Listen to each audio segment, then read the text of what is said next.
Young hero Sharwanand నటించిన తాజా చిత్రం బైకర్ మంచి వసూళ్లతో దూసుకెళ్లిపోతుంది. అభిలాష్ రెడ్డి దర్శకత్వంలో యువి క్రియేషన్స్ నిర్మించిన ఈ చిత్రం ప్రేక్షకులను ఆకట్టుకోవడంలో సక్సెస్ అయింది. దీంతో ఈ చిత్రం మొదటి 3 రోజుల్లో ప్రపంచ వ్యాప్తంగా 18.09 కోట్ల రూపాయల గ్రాస్ ను వసూలు చేసింది. ఇదే విషయాన్ని మేకర్స్ పోస్టర్ ద్వారా ప్రకటించారు. ఈ సినిమాలో శర్వానంద్ నటనతో పాటు సీనియర్ నటుడు రాజశేఖర్ కీలక పాత్రలో నటించడం సినిమాకు పెద్ద ప్లస్ అయింది. ముఖ్యంగా తండ్రి కొడుకుల మధ్య సాగే ఎమోషనల్ డ్రామా ఫ్యామిలీ ఆడియన్స్ ను కట్టిపడేస్తుండగా high voltage bike racing sequence యువతను థ్రిల్ చేస్తున్నాయి.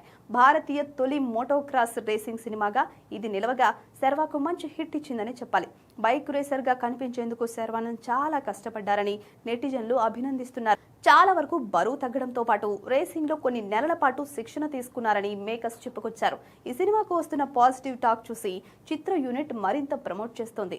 ఇదే ట్రెండ్ కొనసాగితే శర్వానంద్ కెరీర్ లోనే ఇది బిగ్గెస్ట్ హిట్లలో ఒకటిగా నిలవడం ఖాయంగా కనిపిస్తుంది. వీక్ డేస్ లో కూడా ఈ సినిమా స్థిరమైన వసూళ్లు సాధిస్తుందని ట్రేడ్ వర్గాలు అంచనా వేస్తున్నాయి. మరి బైకర్ లాంగ్ రన్ వసూళ్లు ఎలా ఉంటాయో చూడాలి.